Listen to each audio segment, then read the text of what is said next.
Pwede ko, konti yung galing ng coach para mas may ulit.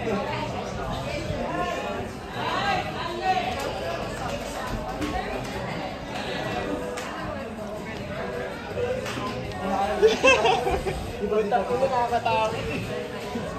Ay, sige. Kaya kayo.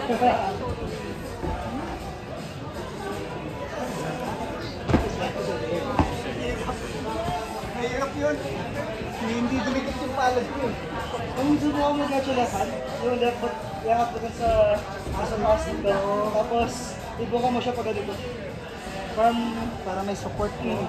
Better na nakapasok yung hips niya sa bulsa mo. Pero grabe, hindi man lang nilalima ng konti yun. First time ko makakat yung heel na ganyan kalinis. Yung first na,